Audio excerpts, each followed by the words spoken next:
C'est d'abord une écologie de l'être humain, la non-violence. Ma lutte va être à travers la parole. Si tu mets la graine de violence, tu la retrouveras en face.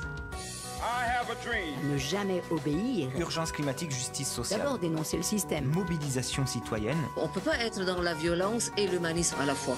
Bienvenue dans le podcast La force de la non-violence.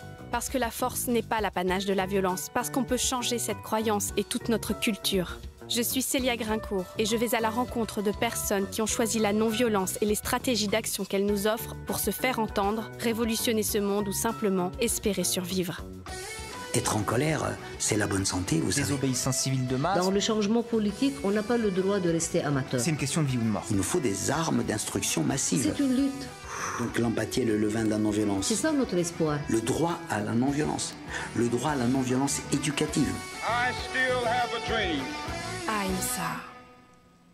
Bonjour à toutes et à tous, bienvenue sur le plateau du Grand Contrôle à Paris pour l'enregistrement en direct du podcast La force de la non-violence où je vais recevoir Pinar Selek que je vais vous présenter d'ici quelques instants. Donc, je voulais juste préciser que c'est la première fois que je fais un enregistrement en direct de mon podcast. D'habitude, ça se passe dans mon studio, en banlieue parisienne, une ambiance très cosy, très intime. Mais j'espère, malgré tout, qu'on va pouvoir, dans ce cadre plus formel, trouver toute l'intimité qui m'est chère avec mes invités. Et j'ai peu de doutes avec vous, Pinar, parce que votre personnalité se prête très bien à l'exercice. Vous me faites penser à La femme sauvage de Clarissa Pinkola Estés. Si vous connaissez cette œuvre qui m'a beaucoup accompagnée, Femme qui court avec les loups. Et j'ai envie, pour commencer cet épisode, de vous dire une des citations de ce livre. J'espère que vous allez laisser les histoires, c'est-à-dire la vie, vous arriver, que vous allez travailler avec ces histoires issues de votre existence, la vôtre et pas celle de quelqu'un d'autre, les arroser de votre sang et de vos larmes et de votre rire, jusqu'à ce qu'elles fleurissent et que vous fleurissiez pleinement à votre tour. Pinar Selek, vous êtes à la fois conteuse, écrivaine, sociologue, universitaire, artiste, résistante, écoféministe et créatrice d'utopie. Vous êtes exilée en France et devenue française suite à un procès inique et interminable qui vous est fait dans votre pays d'origine, la Turquie. Et vous venez de publier un livre, Le chaudron militaire turc, dans lequel vous persistez et signez votre refus du pouvoir tyrannique patriarcal et militaire que vous dénoncez depuis tant d'années. Il vous en est arrivé des histoires, comme vous le relatez dans votre biographie publiée sous forme de dialogue avec Guillaume Gamblin intitulée « L'insolente ».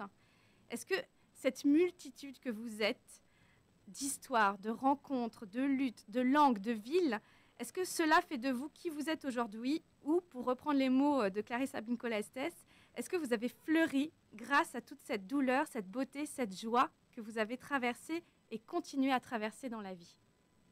Quelle belle question. Bonjour. Bonjour. Ravie on s'est rencontrés il y a 2 heures. Oui. Et depuis 2 heures, je ne sais pas, on voyage ensemble. C'est vrai. De manière extraordinaire. Oui. Et je pense que ma vie, elle est un peu devenue très publique. Donc, c'est pour cette raison-là qu'on croit que moi, j'ai vécu quelque chose d'extraordinaire. Mais pas vraiment. Parce que je pense que, oui, j'ai vécu en Turquie. Si j'étais née à Luxembourg, dans une famille classe moyenne, peut-être je vivrais d'autres choses. Mais quand même, chaque personne est dans le croisement de plusieurs histoires sociales ou histoires personnelles. Donc, tout le monde a plusieurs choses. Juste une petite anecdote. Quand j'étais venue en France, je ne comprenais pas parce que chez nous, je suis de chez nous, maintenant en France, c'est chez nous, mais en Turquie, c'était un peu comme à l'époque de Renaissance. Les mathématiciens étaient aussi poètes. Quand on était philosophe, on était aussi astrologue, je ne sais pas, astronome. Et, pas astronome, mais voilà. Mais ici, c'est très cloisonné. Et les choses que tu fais, mais normalement, ça devient ton identité.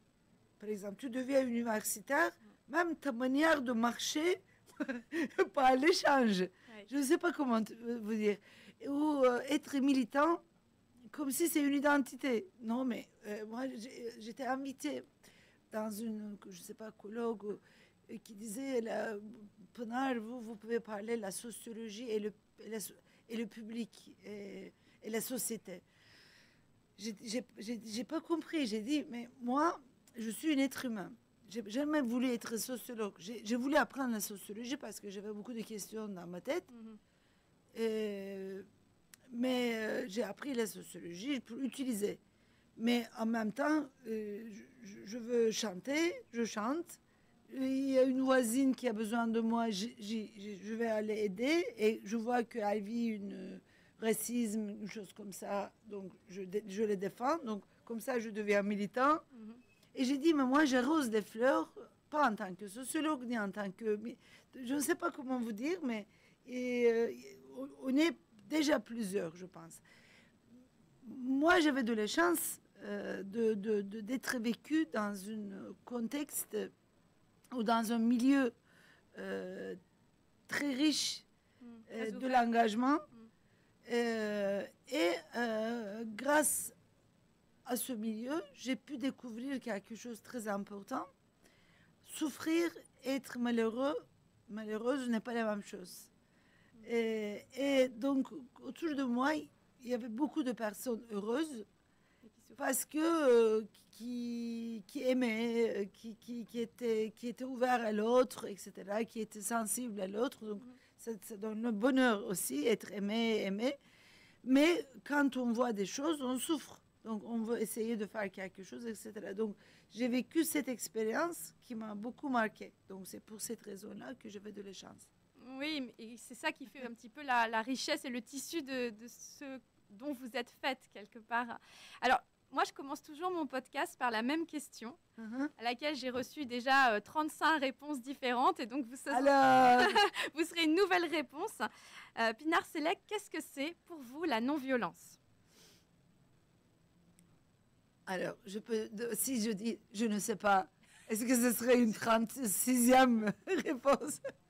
Non, mais alors, c'est une très bonne question, comme toujours. Mais donc, dans votre question, on comprend que les notions n'ont pas une seule définition. Toutes les notions sont comme ça. La démocratie, je ne sais pas, le fascisme, il y a plein de différentes définitions en fonction des disciplines, en fonction des appartenances politiques, des sources d'influence, etc., ou des vécus. Donc, on définit différemment.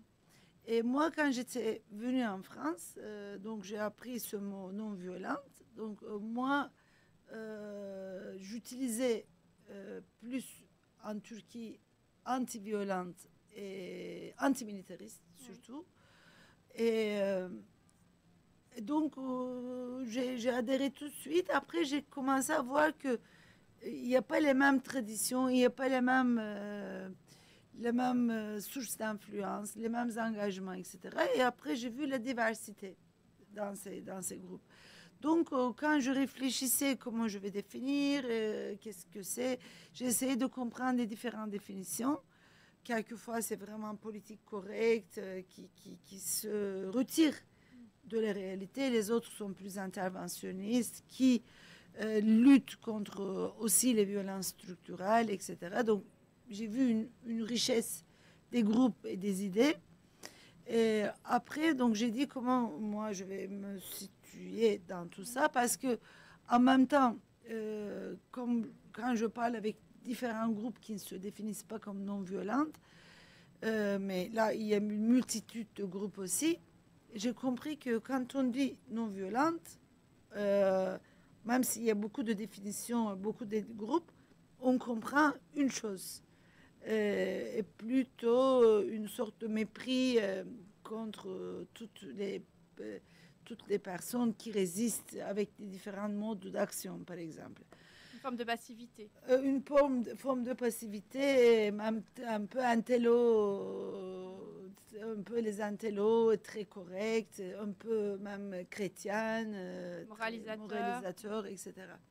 Donc moi, je me suis dit, donc il faut que je traduise bien mes expériences où je viens, et il faut que je continue à avoir ce dialogue avec toutes ces d'autres personnes. Je ne veux pas être juste entre soi avec les non-violents. Donc, et là, j'ai trouvé le livre de Balibar, Violence et civilité, qui m'a beaucoup intéressée.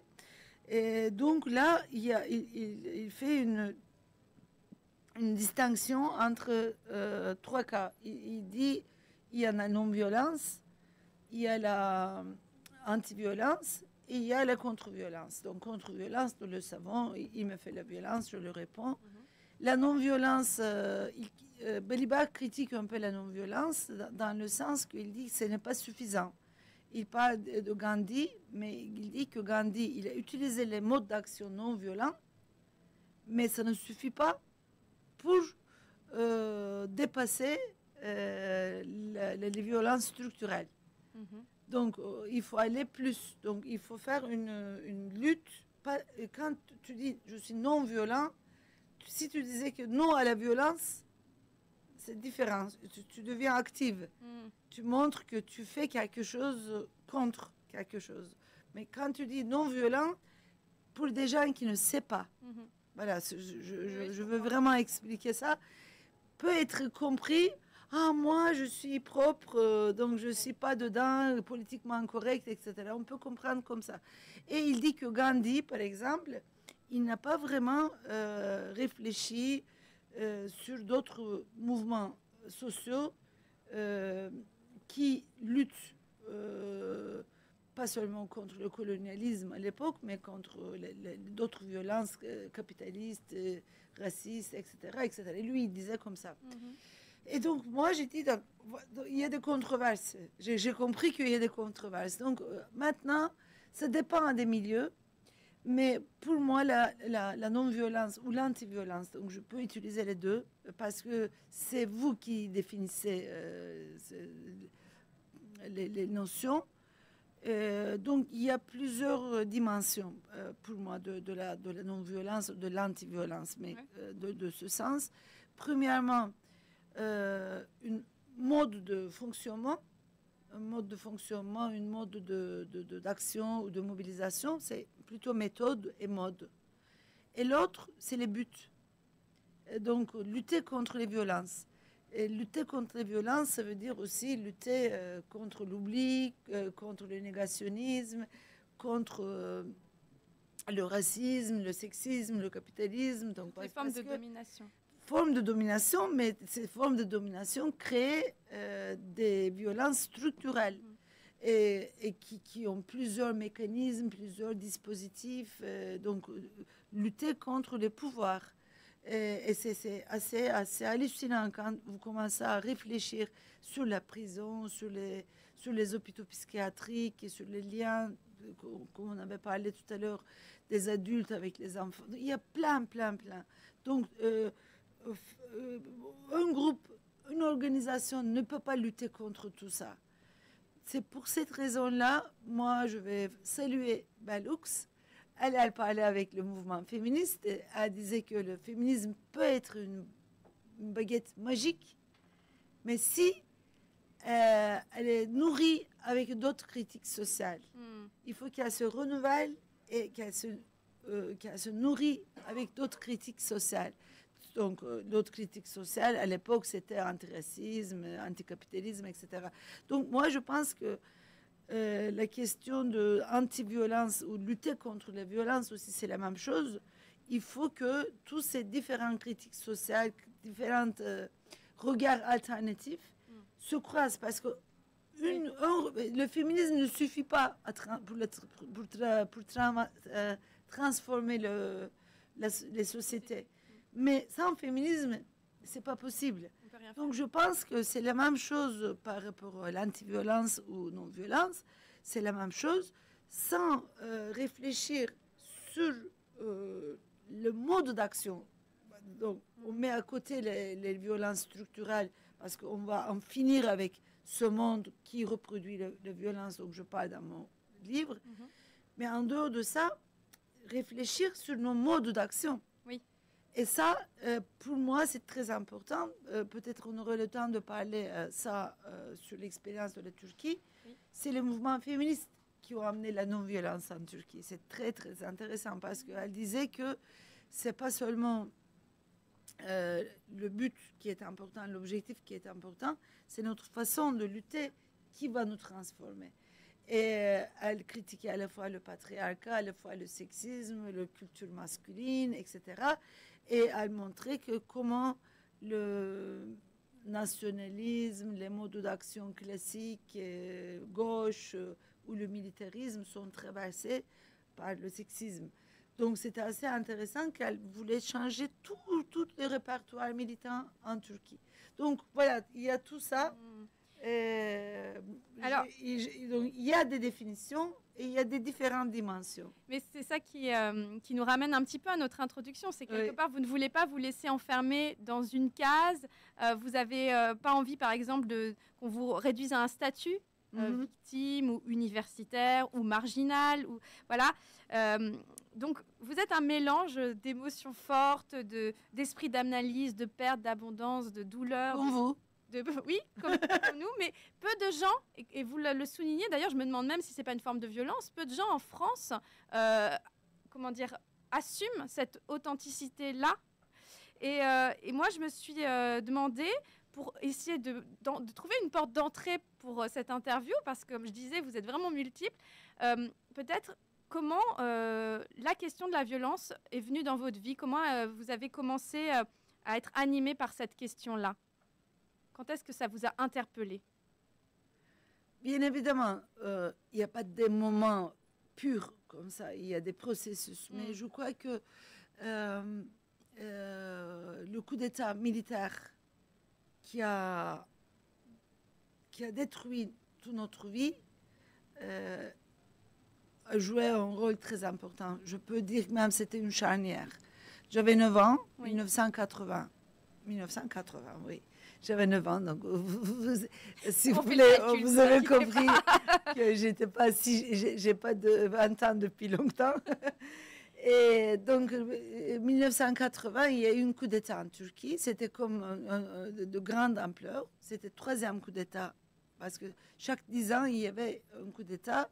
Donc, on ne va pas parler sur la Turquie, mais chaque fois que les mobilisations prennent une ampleur, les militaires faisaient une putsch. Et ce coup d'État, il était très, très bien organisé au niveau international.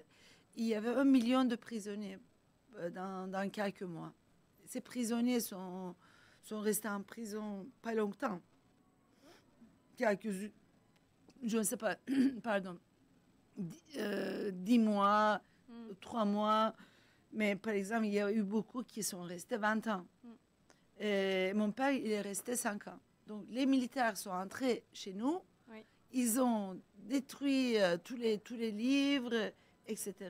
Et surtout, avant ce coup d'État, j'ai grandi dans une ambiance où il y avait de la musique, il y avait les récits, il y avait plein de personnes qui venaient, qui discutaient, qui parlaient. Et avec ma soeur, on était comme dans un conte.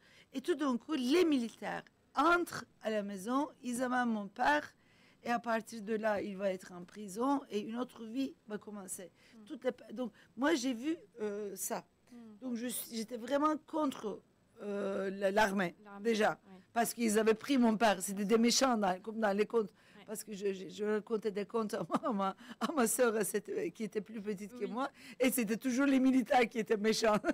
Donc, c'est vraiment très enfantine, vous allez dire. Mais c'était très vrai, très réel. Et à partir de là, j'ai vu autour de moi, parce que ça durait longtemps, ce processus de coup d'État. Donc, mon père était en prison, le dictateur, il est devenu président, comme Pinochet.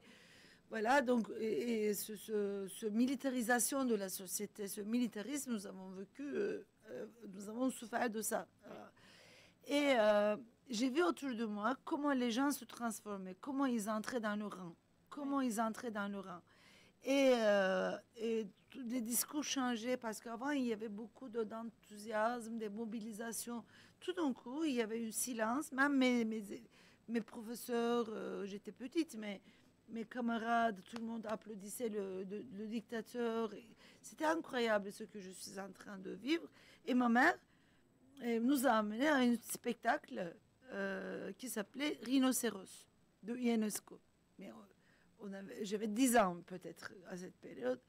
Et avec ma sœur, elle avait 8 ans. Donc, et j'ai vu le spectacle, je ne veux pas vous le raconter. Oui. Et jusqu'à la fin, j'étais vraiment sidérée. Tout le monde devient un rhinocéros. Oui. À la fin, il y a Béranger, je n'oublie pas son nom. Il crie, je vais rester rhinocéros, je vais rester je Un suis être pas humain, ouais, ouais. je ne suis pas rhinocéros, etc. Donc là, j'ai dit, je n'obéirai pas. Je ne veux pas obéir. Pour moi, rhinocérisation, c'est un processus de militarisation, d'obéissance et de soumission. Et j'ai dit que l'armée, c'est pas que l'armée, et toutes les structures parallèles, il faut que je trouve les liens entre tout ça. J'avais beaucoup de questions, j'étais petite quand même, mais il faut que je trouve une manière de ne pas se soumettre, mais aussi de créer la liberté, parce que c'est la liberté qu'on cherchait. Mais je sentais que si tu te soumets, si tu t'inclines, c'est juste, Oui. si tu t'inclines, t'inclines à des ordres qu'on t'impose, c'est pas possible. Voilà, c'est commencé comme ça. Après, quand j'ai commencé à avoir, je sais pas, 13 ans, 12 ans, il y a eu des nouveaux mobilisations qui sont commencées, et la gauche, qui était emprisonnée à l'époque, il y avait une partie qui ont sorti et qui ont commencé à faire des actions un peu des actions violentes. Et là, après, ils étaient arrêtés et se créait aussi comment je peux vous dire, le prétexte de l'État de continuer sa répression, etc. Et aussi autour de nous, parce que j'étais beaucoup avec les familles des prisonniers, les personnes qui sont sorties de la prison. On parlait beaucoup de l'histoire de ces organisations, etc., qui ont fait des luttes super intéressantes.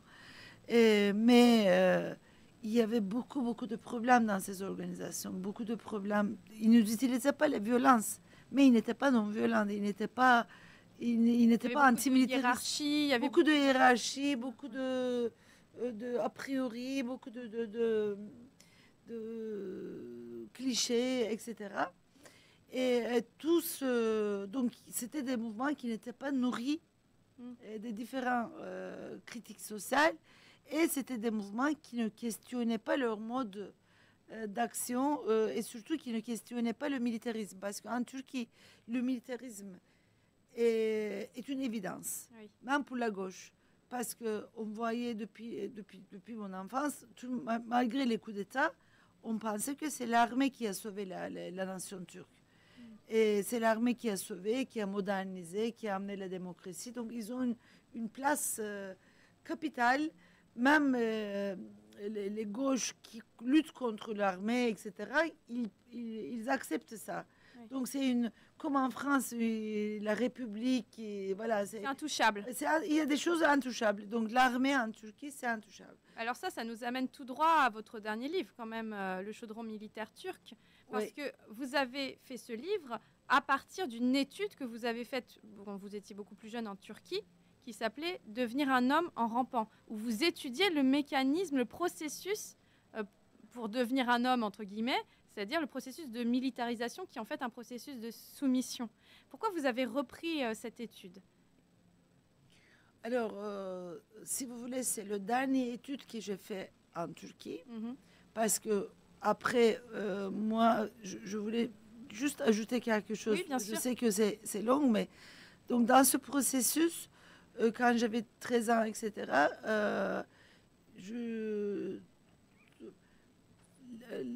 la violence ou l'illégalité ou tous les mécanismes un peu même si ça qui n'utilisaient pas la violence, mais c'était pas non violent. Donc toutes les organisations hiérarchiques et fermées créaient des malheurs énormes chez les militants.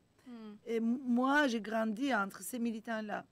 Et surtout la nouvelle génération cherchait quelque chose qui va faire en sorte qu'on ne vit pas le malheur aussi dans les luttes. Et donc, à cette période-là, le mouvement féministe est sorti. Et le mouvement féministe, c'était dans les années 83, 84. Elles ont commencé à critiquer à la fois l'État turc, comment il a récupéré la cause de femmes, etc. Et comment elle a militarisé les femmes en disant que c'est moi qui a sauvé les femmes, etc.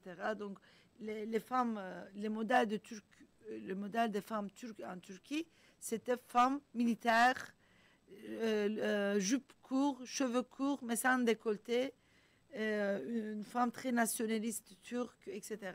Et donc, il y avait des figures qu'on nous a imposées. Et les femmes avaient le droit à voter, à être éligibles dans les années 24, 30, etc. Donc, vous imaginez, ils sont bien avant que la France. Et donc, tout le monde disait que la Turquie, elle est géniale. Mais ces femmes, c'était des militaires et une des grands symboles, donc c'était la fille adoptée de Atatürk. Atatürk, ça allait dire père des Turcs, papa des Turcs. Il y avait plein de filles adoptives.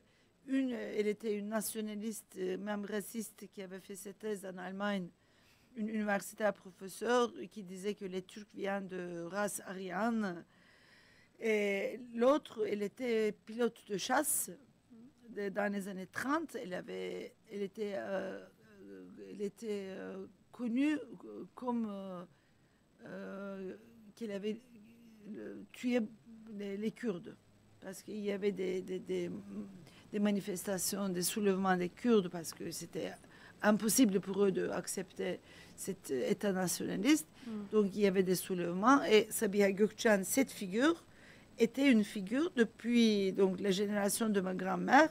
Vous allez devenir comme elle. Elle était pilote de chasse qui a bombardé et il y avait des massacres de 40 000 personnes dans une région seulement, dans les années 30, après les républiques. Finalement, tout le monde rentrait dans le même moule, femmes, hommes.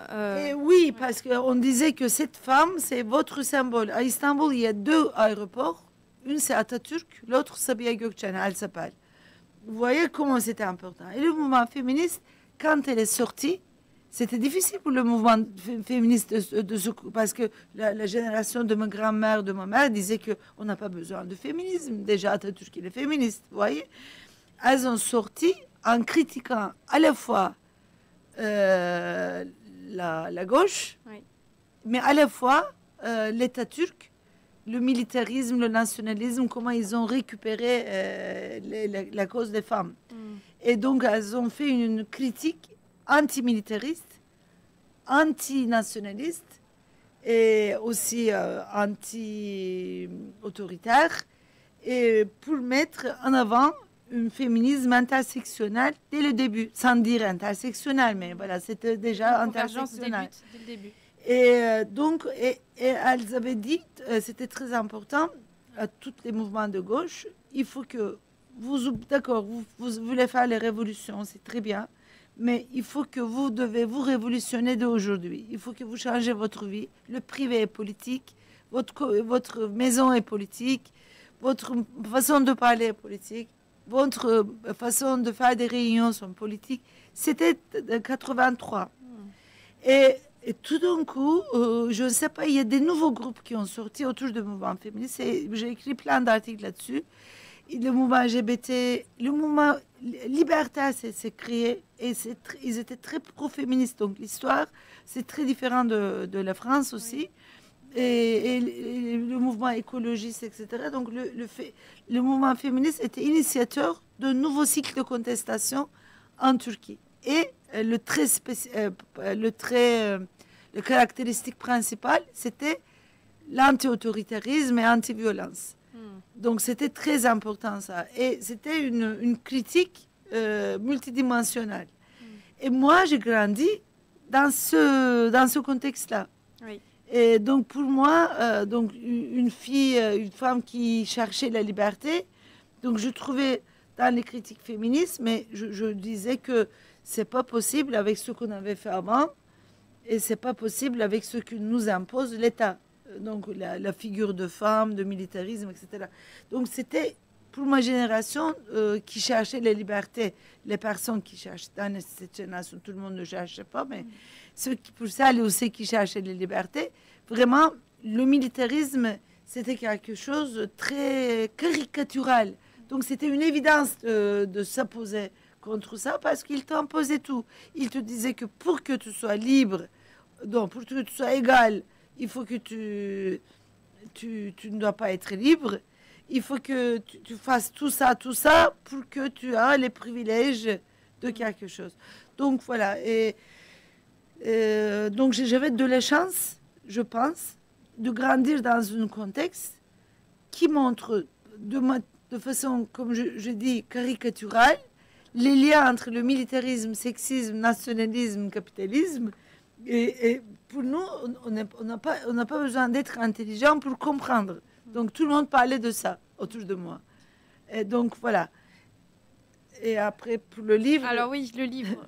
Parce que ce livre que vous venez de sortir en France et que vous avez écrit en français, c'est votre premier livre, je crois, Oui. écrit en français. Oui. Hein. Mais il reprend en fait une étude sociologique turque que vous aviez faite donc un peu avant de partir. On va reparler de votre départ, etc., de Turquie. Oui. Mais là, on reste sur l'antimilitarisme. D'accord. Et donc, pourquoi reprendre cette étude dont j'adore le nom, Devenir un homme en rampant, que je trouve extra. C'était votre étude à la base, donc sur le service militaire. C'était Oui. ça l'étude. Vous aviez Oui. interrogé des personnes qui avaient fait le service militaire ou qui avaient été recalées aussi, non? Non, non. Donc, Faut un service militaire. Donc, à mon avis, donc c'était très important de regarder, de creuser aussi les mécanismes qui jouent un rôle essentiel dans la militarisation de la société. Ouais. Donc, le service militaire en Turquie donc, sert beaucoup à ça. Moi, j'avais commencé ce livre parce que une des grandes personnalités, une personne de paix, de non-violence, un journaliste très très connu en Turquie, il est arménien, Hrant Dink. Il était tué par des fascistes, 3 balles dans la tête, parce qu'il commençait avec sa méthode incroyable, avec sa méthode qui marchait très bien. Il n'utilisait pas le mot génocide. Il avait il était très créateur et il trouvait tous les moyens de convaincre, de faire écouter. Même les portes étaient fermées, il sonnait, ils essayaient de discuter. Il animait beaucoup de monde autour de lui. Et il entrait dans d'autres luttes aussi. Il était beaucoup avec les Kurdes, avec les écologistes, avec les féministes. Donc, et il les critiquait beaucoup. Il disait que vous ne voyez pas le génocide, vous êtes très turc. Donc, il était quelqu'un qui était... Pour moi, c'était vraiment une des figures exemplaires de l'anti-violence et non-violence. Il était toujours dans le dispute. Toujours dans le dispute. Mais il trouvait toujours des façons de dire qui touchaient à l'autre. Il savait comment se faire entendre et comprendre. Donc, il réfléchissait sur chaque mot. Donc, c'était comme... il créait ces mots. Et lui, il était tué. Et l'assassin, on vient de le libérer il y a quelques semaines. Et donc, c'était 2007. Lui, quelques jours après, l'assassin, il était arrêté. L'assassin, présumé assassin. On sait que l'opération, il a été commandité par l'eau, mais ils ont trouvé un jeune et il disait que moi, donc, je suis nationaliste, loup gris, tout ça. Et il disait que j'ai lu que dans les journaux, il n'était pas bien pour la nation, donc je l'ai tué. Voilà. Et lui, il était comme un héros. La police le tenait comme ça, comme un héros. Et sa façon de marcher m'a interpellé directement. Et après, il a regardé aux caméras, il a dit « Soyez raisonnable, sois raisonnable. Sinon, tu sais qu'est-ce que ça va t'arriver. » Il a fait comme ça. Et moi, j'étais devant l'écran, mais je tremblais, je pleurais aussi parce qu'il y avait mon ami. Et là, j'ai dit... il faut que je fasse quelque chose. Mais qu'est-ce que j'ai dit, mais je connais cet homme, je connais quelque part. J'ai dit, mais je connais d'où? Et je dis, peut-être je l'ai vu dans des manifestations contre les Kurdes, contre les Arméniens. Et il y avait beaucoup des opérations de ces loups gris contre les communautés LGBT en Turquie, parce qu'ils pensaient que c'était des tâches pour la nation, tout ça, tout ça. Oui. Et moi, j'ai été très présente dans ce processus. Et j'ai dit, peut-être je connais ce mec. Et là, le lendemain, la compagne de Hrant Dink, elle a dit quelque chose de très important. Elle a dit, il faut sonder les ténèbres qui transforment un bébé en un assassin, qui font d'un bébé un assassin. Et là, j'ai dit, oui, moi, je veux faire. Oui. Et donc, je vais pas juste travailler sur les victimes des violences, mais aussi je vais travailler, je vais regarder les acteurs de violence. Et c'est très important. Comment? Et donc, moi, j'avais lu beaucoup Hannah Arendt, donc j'appréciais sa réflexion. J'apprécie toujours, mais à l'époque aussi. Et pouvoir réfléchir sur les mécanismes des violences et les auteurs de violences. Pour moi, c'est très important. Pas pour les comprendre. Ouais. Pas pour les comprendre. Pas pour les excuser, en tout cas. Pas pour les excuser, oui. Mais pour comprendre... Pas pour les comprendre. Vous avez compris, mon français n'est pas génial. Pas pour les comprendre, dans le sens les pauvres, mais pour essayer de comprendre comment ce processus qui crée la violence. Oui, et aussi, vous allez rire, mais en tant que femme, toujours on nous regarde. Et nous, on regarde très peu directement droit dans les yeux sur le pouvoir. Donc moi, j'aime bien regarder au pouvoir, parce que regarder, c'est un acte de pouvoir aussi. Oui, c'est vrai. Pas être regardé, mais regarder. J'ai dit, maintenant tu vas regarder directement à ces mécanismes et tu vas sonder les ténèbres. Qu'est-ce qui se passe? Donc j'ai fait cette enquête, mais c'était donc j'ai pas dormi. J'ai travaillé trop. Et j'ai fait, je sais pas, plus que 100 ans d'entretien. Après, tout le monde n'a pas voulu être publié, etc. On a réduit. Mais quand même, on a publié, donc j'ai publié beaucoup de choses et j'ai montré que comment ces hommes deviennent des auteurs de violence, mais tout en rationalisant que c'est normal, etc. Mais avec toujours un peu d'espoir d'avoir le pouvoir. Parce qu'on leur promet le pouvoir. On leur promet le pouvoir et ils disent d'accord, je vais jouer le jeu, je vais le jouer le jeu. Et j'ai commencé à voir que... il y a des stratégies, c'est pas juste des pauvres, parce que quand on raconte les histoires, ils racontent toujours des histoires de violence. Ils rampent sur les terres, ils sont battus, insultés, frappés, etc. Et tu écoutes toutes ces violences, tu dis, mais les pauvres. Donc ça, c'est pendant le service militaire. Au début, mais après, ils commencent à continuer. Mais moi, j'ai dit, il faut faire ça, il faut rapprocher à ce commandant, etc. Et tu vois que ces personnes font des stratégies. Et ils disent, ça vaut le coup. Et ils le font, mais parce qu'ils pensent que ça veut leur donner un pouvoir. Le goût de pouvoir, donc c'est des sujets de pouvoir. Ils vont jusqu'à nier leur humanité pour un peu de pouvoir. Enfin, tout à fait. Donc, pas le mot. Donc, il y a dans la structuration de la violence, j'ai compris que déjà, il y a toutes les institutions, la famille, donc ils sont venus au service militaire déjà prêts. Donc, ils savent manier les armes, ils savent beaucoup de choses, etc. Et aussi toute l'histoire de la sexualité avec phallocratie, pénis, etc. Donc, je raconte tout ça. Oui. Mais là-bas, ils rencontrent donc comment l'État ou les structures politiques interviennent à ce processus de production du groupe du sexe dominant, parce que cette production est aussi liée à la reproduction du système hiérarchique dans la société. Et l'ordre politique s'appuie toujours sur l'ordre social. Il a besoin, l'ordre politique, il a besoin de l'ordre social. Il a besoin de la famille, il a besoin du patriarcat, il a besoin que les gays ne se marient pas parce que ça fait confondre les choses. Il faut qu'il y ait un ordre classique parce qu'il faut tout contrôler. Il faut discipliner les corps. Il faut discipliner la sexualité, etc. Donc, il y a toutes ces institutions, mais moi, je ne suis pas durkheimienne comme sociologue.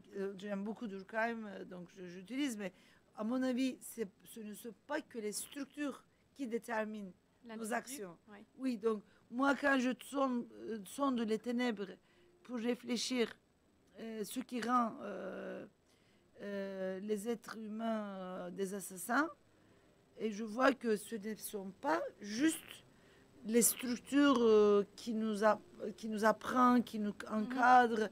Il y a l'éducation, etc. Moi, je suis sortie de ce monde et je suis devenue antimilitariste, donc c'est possible. Donc, il y a beaucoup d'hommes en Turquie qui sont insoumis, qui sont objecteurs de conscience. Et il y a un très, très grand mouvement d'objecteurs de conscience. Il y en a beaucoup qui ne vont pas dans le service militaire, etc. Donc, là, j'ai dit qu'il y a aussi la dimension du pouvoir masculin. Parce qu'il y a déjà les individus, les hommes, portent ce désir de pouvoir. Et donc, je crois que lutter contre la violence, c'est multidimensionnel. Donc, ce livre montre encore une fois, est multistructurel. Donc, si je lutte juste contre l'armée, ça ne suffit pas parce qu'il y a beaucoup d'autres institutions parallèles. Et maintenant, je montre aussi, parce que je ne parle pas que de la Turquie dedans, c'est juste dans ce livre. Oui. Donc, je discute avec mon ancien livre, Devenir homme en rampant. À partir de cette expérience, je mets en perspective et je réfléchis qu'est-ce qui a changé aujourd'hui, surtout à l'ère de mondialisation néolibérale du capitalisme, de l'économie. Où le militarisme semble avoir perdu de sa grandeur. Vous montrez même qu'en Turquie, le service militaire, c'est moins long, etc. En France, il n'y en a pas. Plus, voilà. Oui. Et donc, moi, je raconte aussi comment la paramilitarisation, comme la dérégulation des économies, comme la dérégulation du champ politique, le service militaire aussi, donc le militarisme aussi, la militarisation, les mécanismes de militarisation aussi dérégularisent. C'est-à-dire, il devient multiple. Oui. Donc, l'État ne détient plus la légitimité, le monopole de la violence légitime. Et donc, qu'est-ce qui se passe? On voit que déjà, il y a la privatisation de la violence. Aux États-Unis, même les prisons sont privées. Oui. Et il y a tous les services de sécurité, etc., donc qui prennent la place de la police. Et quelque part, est-ce que du coup, les multinationales qui président à nos vies presque sont une forme diluée ou différente de militarisation? Tout à fait. Je donne l'exemple d'Amazon et comment les salariés travaillent dedans. Et comment ça devient normal. Comment ça ne choque pas d'entendre tout ça. Mais en même temps, on fait les grèves, on fait d'autres choses. Mais il y a plein de personnes qui ne peuvent pas être syndiqués. Donc, c'est que ceux qui peuvent syndiquer, c'est des classes moyennes. Oui. Et donc, et moi, je travaille, donc je suis dans l'Observatoire de l'immigration, donc je fais partie de l'URMIS, de laboratoire de recherche qui travaille beaucoup sur les mobilités, mondialisation, etc. Et je suis co-coordinatrice de l'Observatoire de migration dans les Alpes-Maritimes, et je travaille sur les femmes en mobilité, migrantes, et je vois qu'avec la criminalisation de la migration, les centres de rétention, comment on traite les personnes migrantes. Mais en dehors de ça, tous ces migrants deviennent des esclaves de l'Europe. Les hommes travaillent dans le bâtiment, ou dans d'autres services comme l'hôtellerie, la cuisine, etc. Les femmes travaillent dans les services domestiques ou sexuels. Et ça devient un esclavage. J'ai parlé avec 80 femmes qui travaillent 10 euros par jour. Donc elles sont violées par, je ne sais pas, 7 hommes par jour. Et elles le font pour survivre. Elles n'ont rien fait de démarches administratives, etc. Donc, comme il y a la fragilité administrative, les rend fragiles aussi contre les exploitateurs, oui. Donc, il y a ça. Donc, c'est les nouvelles formes d'esclavage qui commencent à mettre en place. Et en plus, il y a la militarisation de toutes les zones de frontières, de Vintimille, de Menton. Il y a des caméras partout. Donc, Frontex, il est armé par des médias, mais médias, je dis médias, les caméras, etc., qui peuvent contrôler tout ce qui se passe, tous les êtres qui bougent autour des frontières, mais aussi autour, dans les villes aussi. Et ça nous paraît normal. Et justement, je me demande... Nice, c'est une des premières villes où il y a plus de surveillance. De caméras. Oui. Voilà. Et justement, je me demandais, parce que quand même dans le chaudron militaire turc, vous montrez tout ce processus de soumission. C'est très intéressant parce que c'est en se soumettant à un pouvoir absolument tyrannique qui va jusqu'à l'absurde que les hommes deviennent des hommes et peuvent accéder à ce pouvoir, justement. Oui, mais en même temps, en les rationalisant, en disant que c'est normal. Oui, parce que je pense que c'est pas possible de faire autrement, j'ai l'impression. En tout cas, si certains le font, mais peu. Mais moi, je me demande, quels sont les processus, si on ramène justement à ces procédés, donc là, vous parlez de caméras ou sur les multinationales, quels sont les processus qui nous rendent soumis actuellement à la violence structurelle de notre société, qui est presque invisible et qui est très dure à appréhender, je trouve. Oui, et ce que j'ai vu, par exemple, dans le service militaire aussi, les hommes disent que c'est normal que les commandants crient, parce que dans les familles aussi, c'était comme ça. Les plus forts, oui, ils leur trouvent tout le temps des excuses. Voilà. Oui. Et donc, il y a toujours une forme de rationalisation. Donc, ça, c'est important. Je crois que ici aussi, aujourd'hui, toujours, on rationalise. Mais donc, je vais aussi citer Hannah Arendt. Et moi, j'ai trouvé les mêmes choses à peu près. Et j'observe les mêmes choses par rapport à notre société. Donc, en dehors des justifications, rationalisation, justification, il y a aussi le conformisme. Je pense que le conformisme, c'est quelque chose de très important. Donc, avoir un petit confort et ne pas perdre pour ce petit confort, on ne fait rien. Ça, c'est quelque chose d'important. Et deuxièmement, ne pas s'intéresser à l'autrui. Comment on dit? Désintérêt à l'autrui. Oui, un manque d'empathie ou un manque d'intérêt. Le monde ne l'intéresse pas. On s'intéresse de moins en moins. Oui, alors ça me fait vraiment penser à une phrase... Indifférence à l'autrui, oui. C'est ça que je cherchais. Et ça me fait vraiment penser à une phrase que vous écrivez dans Parce qu'ils sont arméniens, puisque vous avez écrit sur le génocide arménien et sur, quelque part, votre forme de déni, entre guillemets, puisque vous avez été éduqué dans un milieu où on n'en parlait pas. Non, même dans les milieux gauches. Voilà, malgré toute l'ouverture d'esprit. Et vous dites... Ignorer l'histoire dans laquelle on vit, la lutte désespérée de ses voisins vous rend superficiel. Et cette indifférence laisse la porte grande ouverte à la brutalité. Pire encore, elle devient brutalité. Et donc, est-ce que c'est ça, quelque part, la violence? C'est l'absence de pensée, l'absence de conscience? L'absence de conscience, l'absence de pensée qui vous fait superficiel. Mais aussi, vous commencez à avoir...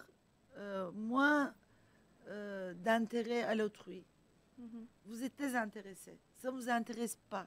Ce qui se passe à côté, ce qui se passe dans les quartiers. Donc, vous êtes fermé dans votre conformisme, dans votre petit monde. Et ça, c'est très, très dangereux.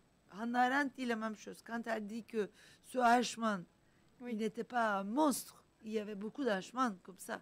Mais il a fait des choses horribles. Oui. Mais en faisant tout ça, il ne pouvait pas dire non parce que le hiérarchie il était fort. Il y avait plein d'autres qui faisaient la même chose. Oui. Il ne voulait pas faire de sa famille, il ne voulait pas faire son petit confort. Et ce qui se passait en dehors ne l'intéressait pas. Alors, juste pour rappeler peut-être... Et moi, je me dis, par exemple, quand je discute avec quelquefois mes collègues, mes amis, il y a quelques personnes qui me disent, moi, je ne lis pas des informations, ça ne m'intéresse pas. Et je dis, mais ça peut être dangereux. Oui.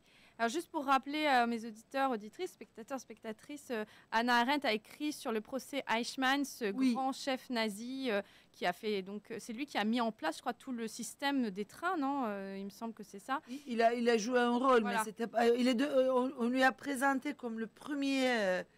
responsable, mais elle a montré que non. Un maillon d'une chaîne, oui. mais un maillon important sans lequel la chaîne casse quand même. Oui. Et elle explique qu'en fait, c'est juste la banalité du mal. Enfin, oui, tout à fait. Allez lire parce que c'est très résumé là, mais voilà. Oui. Et oui. Et alors, vous, justement, est-ce qu'on peut dire que votre vie vous a quelque part poussé à ne jamais avoir de confort ?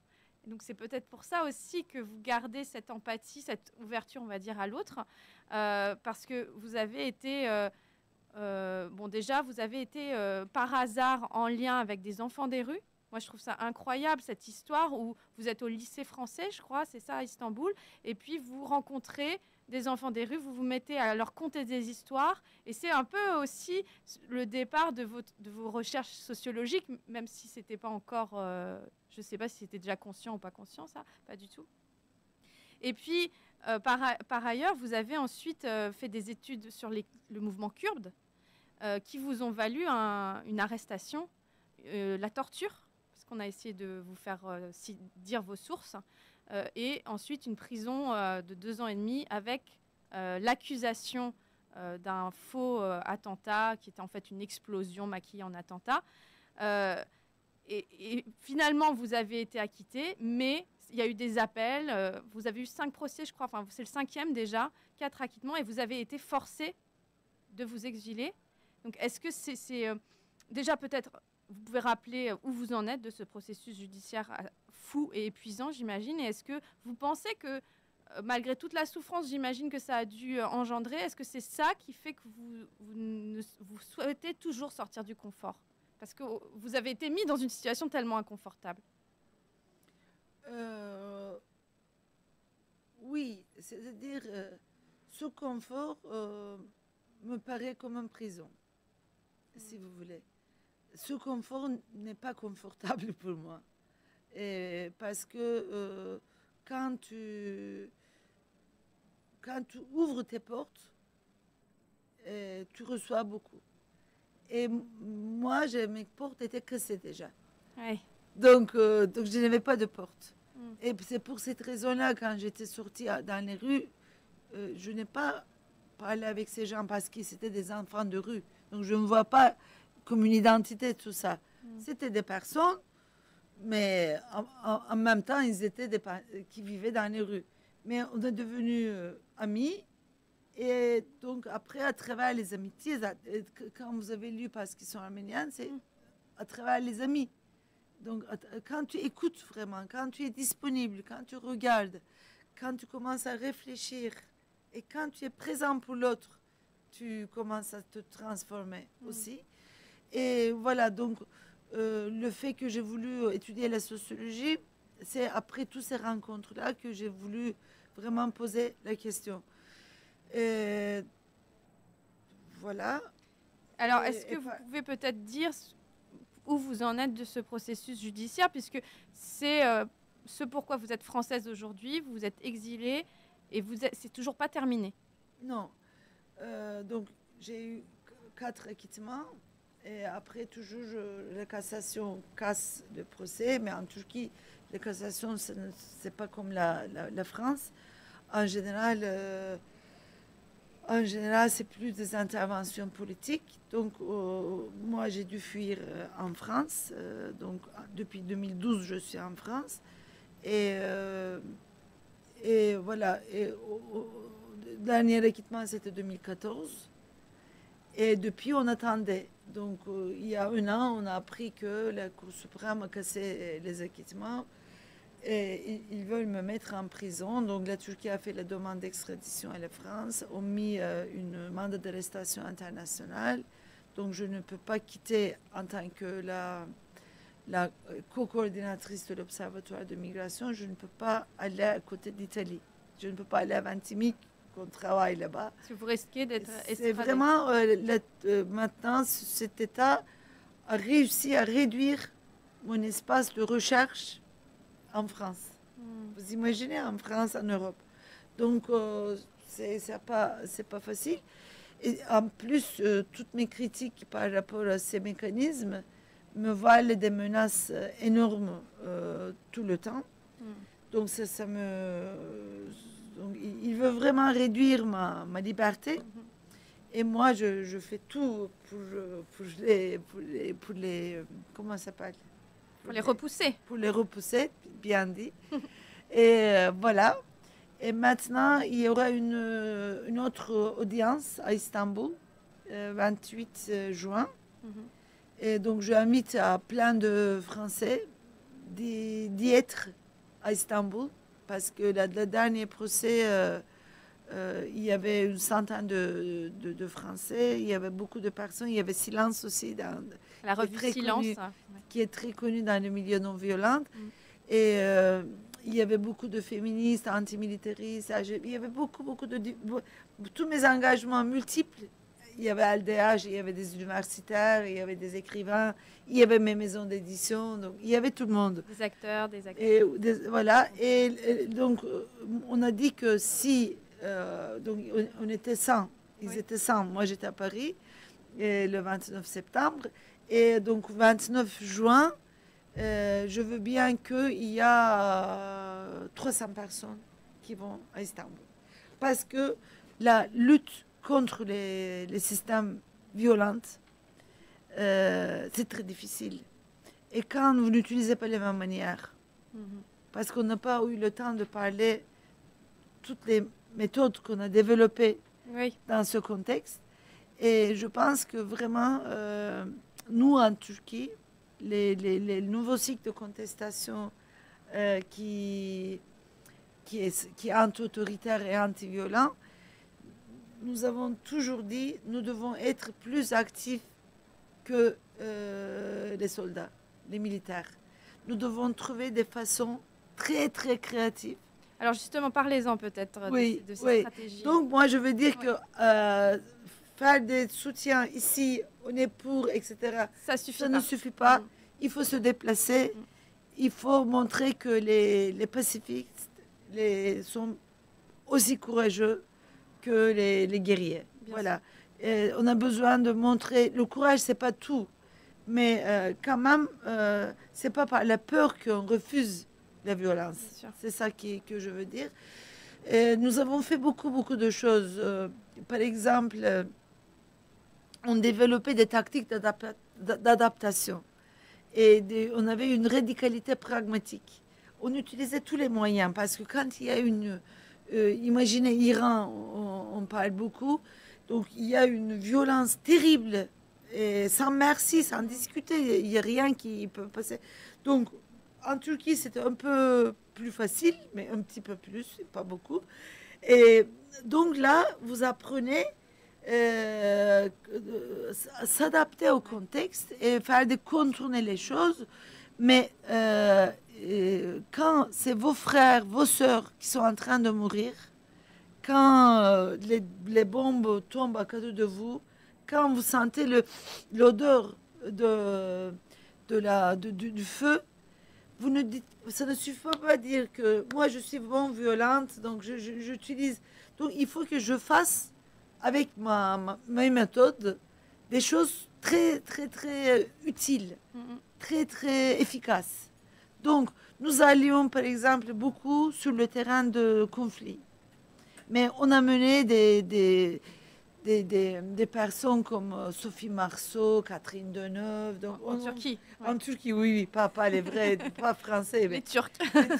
Les Turcs, les Kurdes. Mais on trouvait des scènes incroyables que l'État ne pouvait pas réfléchir même. On faisait des mises en scène. On faisait des mises en scène. on demandait quelquefois, dans les réunions politiques, il y avait des réalisateurs, mais les réalisateurs, ils ne participaient pas à l'action, mais ils participaient aux réalisateurs, aux metteurs en scène, etc. On disait que soyez avec nous, on veut vraiment quelque chose d'artistique, mais une action qui peut nous coûter très cher. Mais qui est difficile à réprimer. Qui doit être difficile à réprimer, mais qui doit créer une sympathie même s'il est réprimé, qui ne peut pas être utilisé par l'État. Est-ce que vous avez un exemple qui vous viendrait là? Oui, beaucoup d'exemples. Moi, j'étais sortie de la prison, et devant la prison, je peux vous montrer après, j'avais fait une grève de faim de 28 jours, et j'étais toute maigre, insolente. Il y a une photo. Après, vers la fin, c'est noir et blanc. J'étais toute maigre et devant, il y avait des enfants de rue, plein de monde qui étaient venus, oui. Et là, je disais que si mon petit travail de recherche, c'était pour la paix que je voulais faire, pour comprendre qu'est-ce qui se passe, était puni ainsi, je serais plus active. Vous allez voir, je veux faire des choses plus grandes. J'ai dit comme ça devant les prisons. Et 3 mois après, on était peut-être 20 000 Turcs, femmes, que femmes. On est tout allés à Diyarbakır. Diyarbakır, c'est une ville kurde où il y a beaucoup de conflits. Et avec plein de personnalités très connues, mais qui n'ont jamais parlé de la politique, mais on les a tous amenés pour l'humanité, pour être ensemble avec les femmes. On est allé là-bas. Avec les femmes kurdes, on a planté des arbres. Et on a dit, la paix, c'est un processus, mais on a fait ça avec plein de monde.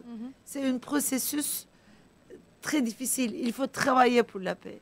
Il faut travailler la terre. Il faut travailler. Donc, nous vous proposons de faire ça. Parce que c'est facile et nous avons dit là-bas, criant, être radical, c'est de toucher les racines.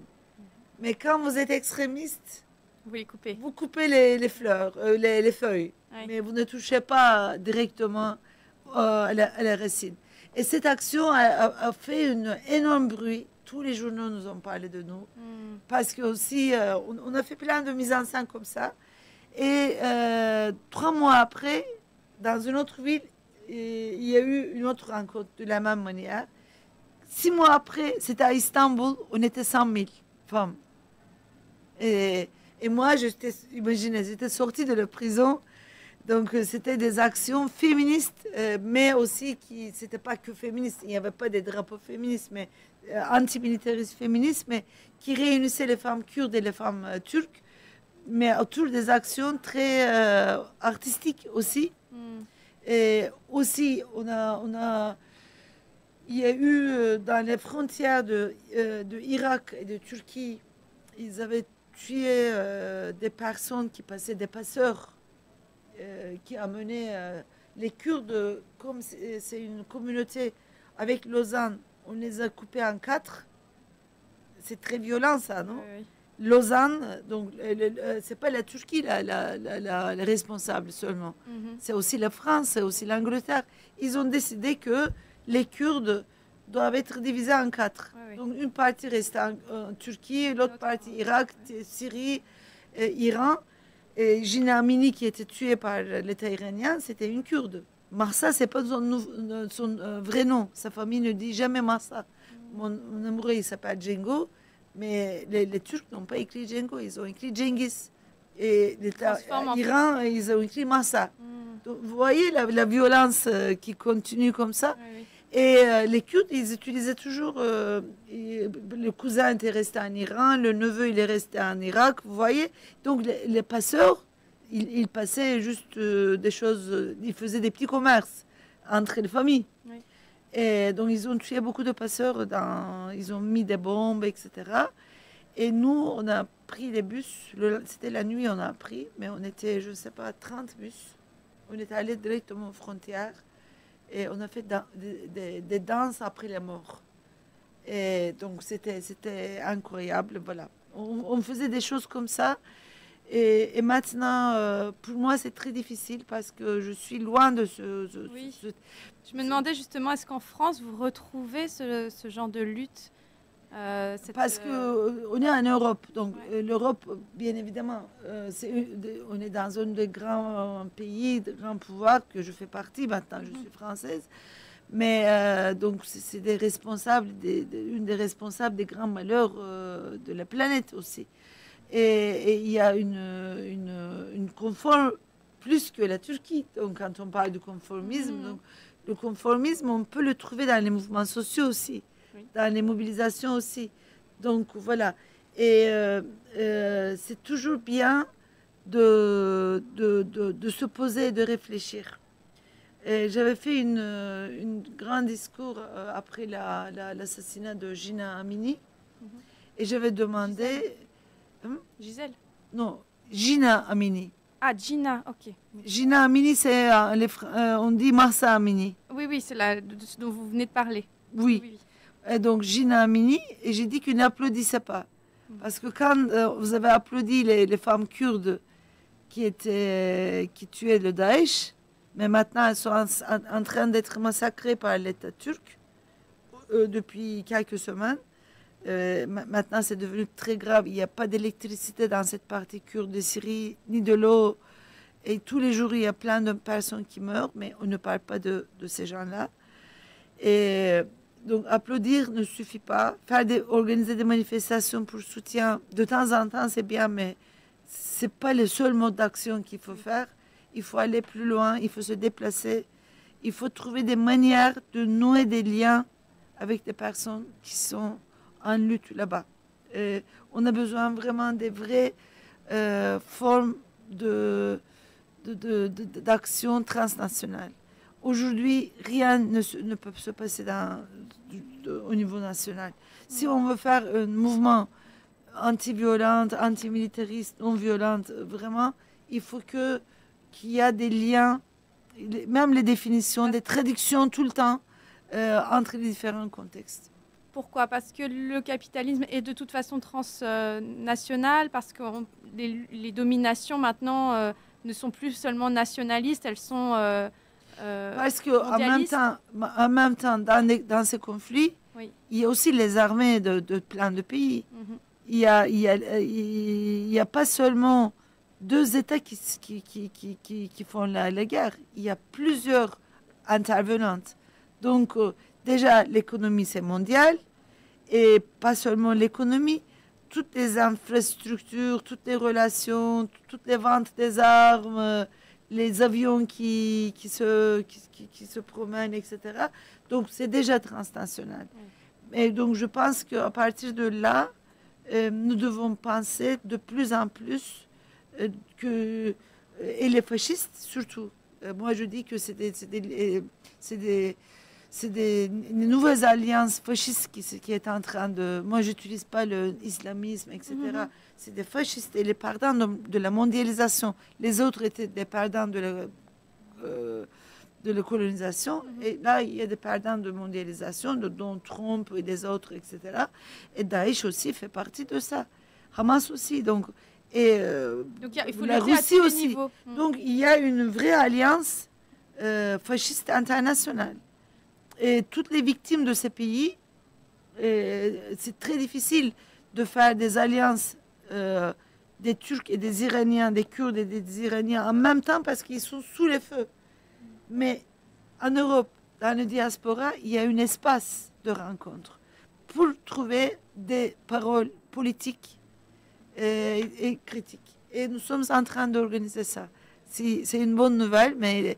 Dans peu de temps, vous allez entendre que maintenant, il y a beaucoup d'exilés de plein de pays, mais pas seulement des exilés aussi, des Françaises féministes, antimilitaristes, etc., antifascistes.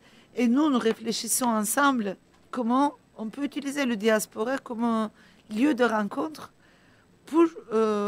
pas pour dire que oui, on fait la cuisine ensemble, nos cultures se ressemblent, etc., mais vraiment pour avoir une parole politique.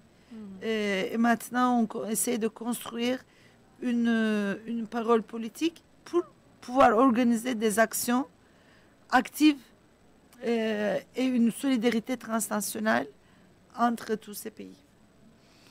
Alors, est-ce que c'est parce que vous êtes une exilée que vous travaillez comme ça sur la migration, ou est-ce que parce que vous avez déjà adoré la figure de Camille Claudel quand vous étiez... C'était ma copine. Quand vous étiez plus jeune, et je me suis dit en y réfléchissant, parce que bon, Camille Claudel, elle a pu vous amener quelque part au féminisme. Aussi, oui. Oui, vous dites, je crois, elle m'a montré tout ce qu'il ne faut pas faire quand, Oui. quelque part. Mais je suis restée très fidèle à elle. Voilà, et je me demandais toujours. justement, parce qu'elle a aussi vécu une forme d'exil en Oui. étant enfermée. Est-ce que... comment je pourrais dire ça? Est-ce que là aussi, vous faites exactement l'inverse d'elle, quelque part, tout en étant fidèle à cette figure dans votre exil? Comment vous vous retrouvez vous-même alors qu'elle s'est perdue, elle a perdu son travail, elle a perdu ce qui la faisait vibrer? Comment vous retrouvez ici dans votre exil? Est-ce que c'est à travers des rencontres, à travers des villes, à travers ces luttes que vous créez avec d'autres personnes de la diaspora, comme vous dites, ou migrants? Vous avez trouvé un fort lien. Et merci pour cela. Et ça me touche que vous avez vu ça. Et j'avais promis, quand j'avais découvert Camille, j'étais, je ne sais pas, 14 ans, j'étais très jeune. Et c'était l'injustice qui m'avait vraiment frappée. L'injustice qu'elle a vécue. Et sa résistance aussi, quand même. Mais l'injustice. Et après, quand j'ai vu qu'on l'enferme dans le musée de Rodin, tout ça. Ah oui, ça racontait, vous le dites très bien. L'injustice continue, c'est incroyable ça. C'est-à-dire que Camille Claudel, donc, qui était, qui a créé des œuvres magnifiques, qui était la maîtresse de Rodin, qui finalement l'a fait enfermer, hein, avec voilà. Maintenant, ses œuvres sont exposées dans le musée Rodin. Oui, et dans ses lettres, elle dit très bien que c'est mon frère et c'est Rodin qui sont responsables de mon enfermement. Donc, elle le dit ouvertement.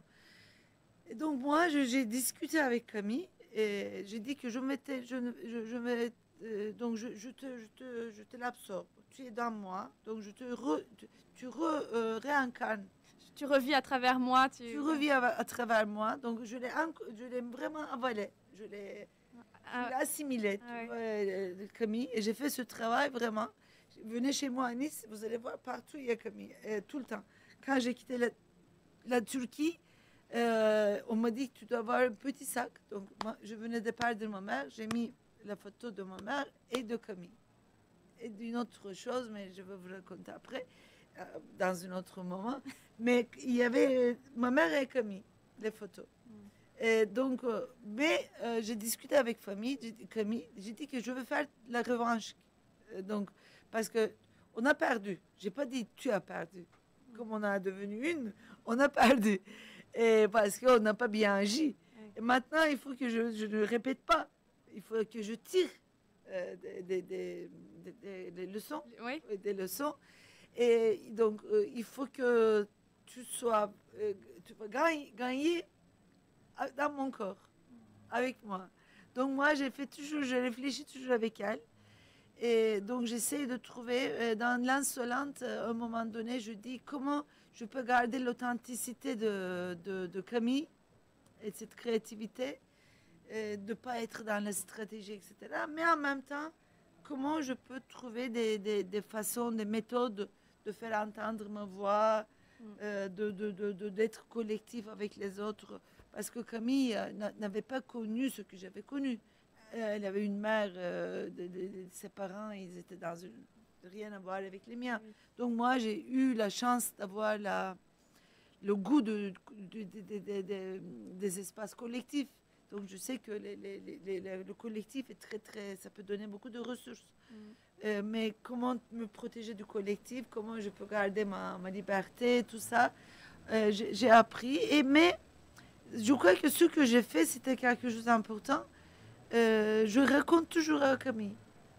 Donc je dis, voilà, je parle avec moi un peu, avec Camille dans moi. Tu vois, qu'est-ce que je fais maintenant? Donc, j'essaie de dire que voilà, on y arrive. Mais ça me motive aussi. Ouais. Et Camille me donne la force. Et donc, elle vous donne la force aussi dans cet exil? Elle me donne la force aussi dans cet exil. Et la première chose, donc, je suis allée voir le musée. Mais après, j'ai trouvé son appartement dans l'île Saint-Louis. Et donc, j'ai passé beaucoup de temps là-bas. Donc, je me suis assise, j'ai parlé avec elle. Et donc, voilà. Donc, j'ai visité aussi. J'ai trouvé les traces. Ouais, vous avez remis vos pas dans les siens, tout en même temps ne voulant pas faire les mêmes erreurs. Tout à fait. Mais comment vous arrivez justement, vous, à vous retrouver ici en France? Est-ce qu'il y a une ville? Est-ce qu'il y a des luttes? Est-ce qu'il y a un lieu, des alternatives qui vous parlent, qui vous aident à vous sentir chez vous, bien que vous ne soyez plus dans votre pays d'origine? C'est quand même... Oui, mais depuis 2012, ces 10 ans sont passés. C'est pas... Ça commence à faire, ouais. Oui, oui. Et surtout dans cette période de l'âge, on devient plus mûr, on commence à puiser les expériences, etc. Et les rencontres que vous faites à cet âge, je pense que c'est plus... je ne sais pas, ça dure plus. J'ai le sentiment que c'est plus fort. Et ça devient très, très fort. Je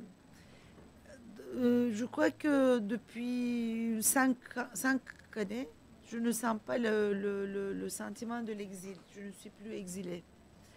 D'abord, j'ai eu, par exemple, Silence, je veux bien citer Silence, parce que Silence, c'était un des lieux qui m'a donné des repères très importants. Parce que l'exil, c'est la perte des repères. C'est ça l'exil, pas une autre chose. Tu n'as pas plus de repères. Et là, quand j'ai dit que je veux avoir les repères, donc les associations, les groupes féministes et les groupes anarchistes, j'ai essayé de trouver les non-violents, mais je n'ai pas trouvé la multiplicité de nos engagements. Donc, j'avais un peu besoin. Et quand j'ai connu Silence, j'ai rencontré Silence, donc c'était au tout début de mon exil, et je me suis tout de suite sentie chez moi parce qu'il y avait le féminisme, antimilitarisme, écologie, non-violence. Il y avait beaucoup de réflexions. Et c'est devenu vraiment ma famille. Après, il y avait Longomai. Alors, Longomai, expliquez un petit peu ce que c'est, parce que je pense qu'il y a des Je crois que le temps... Non, c'est bon. Non, je suis la gardienne du temps, ne vous inquiétez pas. On a eu le temps de raconter. Et Longomai, c'est une autre grande rencontre pour moi parce que aussi, Longomai est lié aussi au silence. C'est le même réseau un peu. Et moi, à travers ce réseau, j'ai commencé à voir découvrir beaucoup de choses. Dans mon dernier roman, Azucena et les fourmis Zanzine, je raconte tous ces fourmis que j'ai rencontré en France. Et Zanzine, ça fait référence à Radio Zanzine aussi, mais pas vraiment. Ah, pas vraiment. Quand oui, maintenant oui. Mais quand j'ai écrit le livre, la traduction, donc j'ai écrit en turc, la traduction c'était des fourmis fêtardes. D'accord. Mais après, quand on le traduit, la maison d'édition m'a dit que fêtarde en France, c'est pas la même chose. D'accord. Mais c'est là, par exemple, il est traduit en italien, formice festanti. D'accord. C'est différent. Oui. Les fêtards, c'est différent. Donc, moi, j'ai dit, il y aura deux zanzines, donc on dit zanzane. Mais en écrivant, c'était une autre chose. Ouais. Mais Longomai, c'est une expérience vraiment, vraiment qui m'a beaucoup apporté. Parce qu'à travers les réseaux de Longomai, j'ai rencontré beaucoup de personnes. Et j'ai tissé des amitiés très fortes. Alors, est-ce que vous pouvez expliquer juste ce que c'est pour les gens qui connaissent pas? Oui, Longomai, c'est une communauté alternative qui s'est née après 68 et une communauté alternative transnationale. Et c'était des jeunes après 68 en Allemagne, en Autriche, en Suisse, en France. Et l'État, surtout en Allemagne et en Suisse, était devenu de plus en plus violente. Et il y avait une partie de la jeunesse se radicalisée. Donc à cette période, il y a eu une grande réunion. Et les jeunes, ils ont discuté, nous voulons rester radicaux, mais nous ne voulons pas, entre guillemets, radicaliser dans le sens mode d'action. Donc il faut qu'on trouve une tactique pour continuer à creuser. Pour aller à la racine. Ouais. Donc ils ont décidé de créer une communauté alternative pour vraiment dépasser la structure familiale monoparentale, pour que les enfants vivent avec beaucoup de monde, qu'il n'y a pas l'héritage. Donc la famille, c'est l'héritage. Et si vous rompez avec l'héritage, c'est énorme. Donc comment on veut créer une propriété collective. Et propriété collective, mais sans vraiment tuer l'individu dedans. Oui, sans tuer l'intimité. Sans tuer l'intimité. Donc, ils ont passé beaucoup d'étapes. Beaucoup d'étapes. Donc, c'est des essais. Mais ils sont restés toujours des groupes politiques. Ils sont très engagés. Ils ont une femme en Ukraine. Donc ils avaient déjà trouvé il y avait un gars de Folkake qui était dans cette réunion. Et il disait que moi, je peux trouver des terres et on peut commencer là-bas. Donc, comment créer l'autonomie aussi au niveau économique, etc. Ils ont commencé comme ça. Et Longomai, ça veut dire en provençal que ça dure longue, longue vie. Et ils se sont souhaités ça. Et ils ont vécu longtemps. Maintenant, ils ont, je crois, plus que 10 coopératifs, plus que 1000 personnes. Et 3 générations, et tout le monde ne vit pas là-bas. Et ils créent d'autres petits groupes. Ils fonctionnent plutôt comme réseau. Et donc, il y a plein de personnes qui travaillent ailleurs, mais qui travaillent avec Longomai. Donc, c'est devenu un espace assez important. Il y a des fermes en Suisse, il y a des fermes en Allemagne, en Autriche, dans plusieurs différents pays. Même en Amérique du Sud, voilà, c'est devenu un grand réseau. Et un réseau qui se questionne, qui réfléchissent, parce que la nouvelle génération est très féministe, est très questionne, très critique, etc. Donc il y a beaucoup de conflits, beaucoup de disputes, etc. Mais moi j'adore les disputes, parce que si un espace qui permet aux disputes, c'est ça qui est bien. C'est ça qui permet d'avancer, de vivre. Voilà, donc il se passe des choses comme ça. Donc Longomai, Silence et les autres groupes féministes m'ont apporté beaucoup de choses. Et maintenant, je suis une femme très engagée et je voyage tout le temps. Je vais beaucoup à Lyon, je vais beaucoup à Strasbourg, viens beaucoup à Paris. Donc j'habite à Nice et beaucoup à Marseille. Et donc, je suis tout le temps en voyage, mais je ne fais pas des voyages touristiques. Je vais pour une réunion, pour une conférence, pour quelque chose. Et je me sens comme une nomade. Une nomade. Qui voyage pour travailler, voilà, qui fait des choses. Parce que les nomades ne sont pas des touristes. Ouais. Ils font ça pour des raisons matérielles. Et moi, je suis maintenant dedans. Et maintenant, je commence à sentir ma maison. Dans un très large espace et qui est en train de se construire, mais c'est pas une maison fermée. Il n'y a pas de portes déjà. et mieux que l'ancien, je pense. Donc je l'ai agrandi. Et cette bande d'arrestation internationale vous pèse beaucoup. Me pèse beaucoup, oui, parce que j'étais beaucoup en Italie. L'Italie, c'est mon deuxième pays que j'ai été tout le temps. Et déjà, tous mes livres sont publiés en italien. J'ai une seule maison d'édition, Fandango, qui a publié tout. Et j'avais une conférence que je faisais, je ne sais pas, j'ai fait peut-être 30. Je faisais un séminaire dans les villages comme ça. Sans féminisme, pas de lutte efficace contre le fascisme. C'était ça le sujet. Je ne peux plus faire ça maintenant. Je suis invitée, mais je ne peux pas faire. Donc ça me réduit l'espace, mais j'ai un espace très large maintenant et je me sens comme une nomade. Et les nomades sont plus dangereux que les exilés, parce qu'ils ont des repères, c'est ça. Et ils ont le gouvernail dans la main. C'est-à-dire que vous êtes une nomade, mais vous avez quand même ces racines. Oui. C'est vrai, parce que vous parlez de la racine de la violence, la radicalité, de la non-violence, etc. Et on pourrait croire, comme Longomai, c'est un peu ce qu'ils ont fait, ils sont allés s'enraciner quelque part. Mais le nomade, il n'a pas de racines et pourtant, il a d'autres racines. Vous savez, moi, je suis une fille de mer. Donc, De la mer, oui. Mes amis me disent la sirène, donc je suis tout le temps dans la mer. C'est ça vos racines.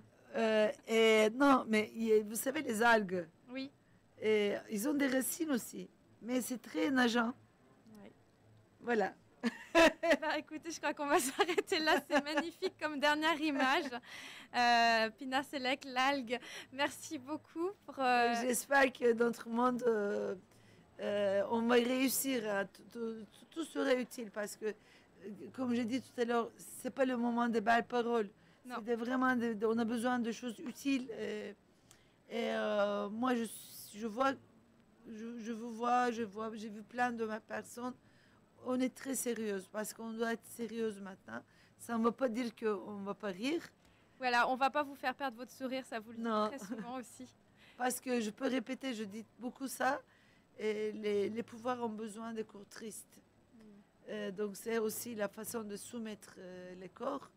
Donc être non-violent, c'est aussi garder la joie et garder la force de résistance, je pense. Alors justement, pour finir, on va écouter une musique que vous avez choisie. C'est le collectif Metz Bazar. Voilà. Oui, c'est un groupe parisien. Un groupe parisien. Et alors, il y a beaucoup d'Arméniennes dedans, Kurdes, Français, Américaines. Un mélange. Ouais. Un mélange arabe. Et la chanson Insanistan, Insanistan, c'est humanité un peu. D'accord. C'est une très grande critique de guerre, du militarisme. Et surtout par rapport à... ils ont fait ça après tout ce qui se passe en Arménie. Merci beaucoup, Pina Selek. Merci. On écoute le collectif Metz Bazar. On écoute et on regarde.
İnsanistan'a hoş geldiniz.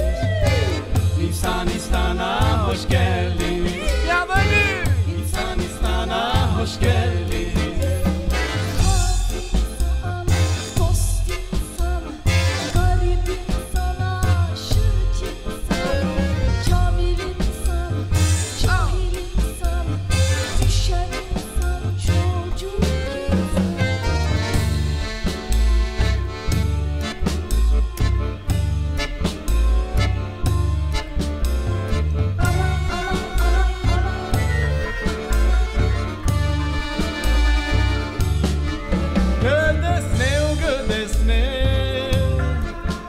Gâmpărneu, gâmpărneu, găstucheu, găstucheu, gădesne, gădesne, gădesne.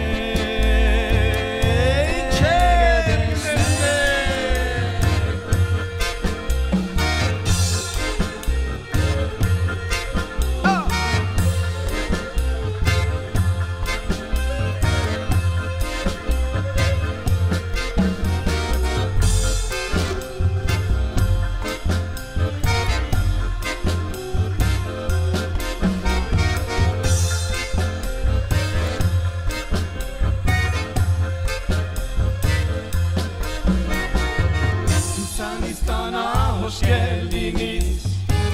İnsanistan'a hoş geldiniz. İnsanistan'a hoş geldiniz.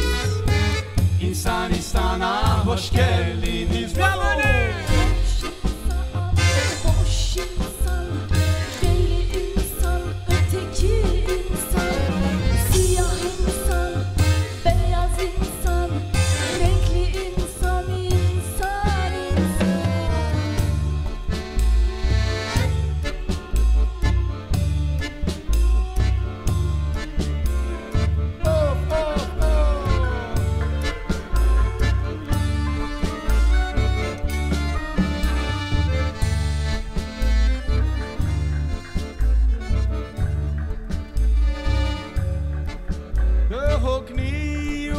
hokni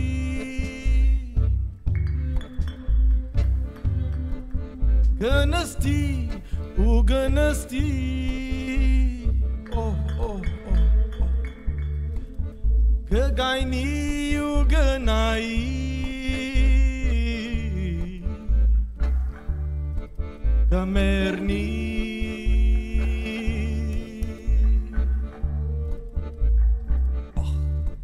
Că merni